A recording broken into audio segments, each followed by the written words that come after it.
ಓಂ ಶಾಂತಿ. ಮುರಳಿ ಸಾರಾಂಶ. ಮುಖ್ಯ ಜ್ಞಾನ ಬಿಂದುಗಳು. ತಾರೀಕು 2/7/2025.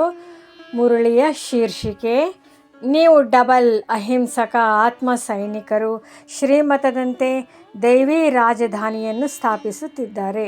ಮೊದಲನೇದು ಮುರಳಿಯ ಸಾರಾಂಶ. ಸಮರಿ. ಬಾಬ್ದಾದ ಮಕ್ಕಳಿಗೆ ಹೇಳುತ್ತಾರೆ, ನೀವು ಆತ್ಮೀಯ ಸೇನೆಯ ಶ್ರೇಷ್ಠ ಸೈನಿಕರು. ಈ ಕಾಲವು ಅದೇ ಮಹಾಭಾರತ ಯುದ್ಧದ ಸಮಯ. ಹಳೆಯ ಪ್ರಪಂಚವು ಸದುಪಯೋಗ ಮಾಡಿಕೊಂಡು ನಾಶವಾಗಲಿದೆ. ನೀವು ತಂದೆಯ ಶ್ರೀಮತದಂತೆ ಹೊಸ ಪ್ರಪಂಚವನ್ನು ಸ್ಥಾಪಿಸುತ್ತಿದ್ದೀರಿ.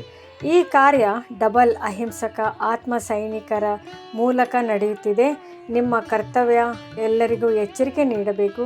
ಈಗ ಕಾಲ ಕಡಿಮೆ ಇದೆ. ತಂದೆಯನ್ನು ನೆನೆಸಿ ಪಾವನರಾಗಿ.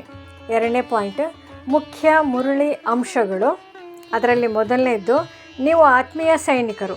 ಶಾಂತಿಯು ನಿಮ್ಮ ಶಸ್ತ್ರಾಸ್ತ್ರ.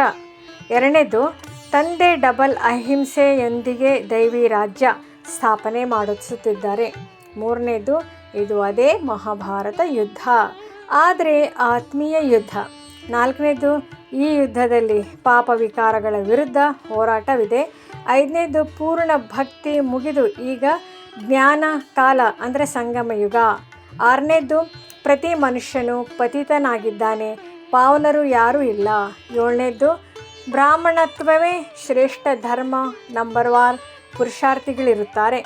8ನೇದು, ಬಾಬ್ದಾದ ಬಡವರ ಸೇವೆಗೆ ಬಂದಿದ್ದಾರೆ, ಅವರು ಧರ್ಮದ ನಿಜವಾದ ದಾತ.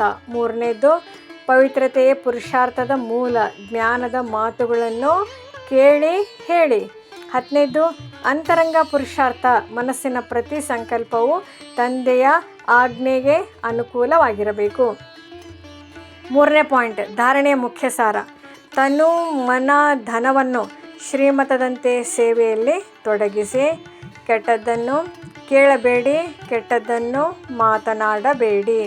ಪರಸ್ಪರರಲ್ಲಿ ಮಧುರಾತಿ ಮಧುರ ಜ್ಞಾನದ ಮಾತುಗಳನ್ನು ಮಾತನಾಡಿ. 4ನೇದು, ವರದಾನಗಳು ಅಂದರೆ ಬ್ಲೆಸ್ಸಿಂಗ್ಸು. ಕಾಮ ವಿಕಾರಗಳ ಎಲ್ಲ ಸೂಕ್ಷ್ಮ ರೂಪಗಳ ಮೇಲೆ ಜಯಗಳಿಸಿ ಕಾಮಜೀತ್ ಜಗತ್ ಜೀತ್ ಭವ.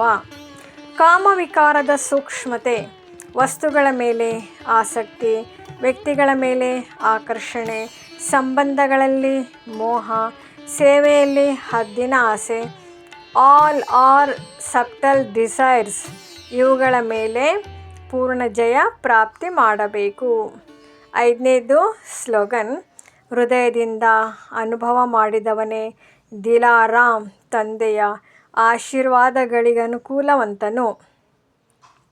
6ನೇದು ಅವ್ಯಕ್ತ ಸೂಚನೆ.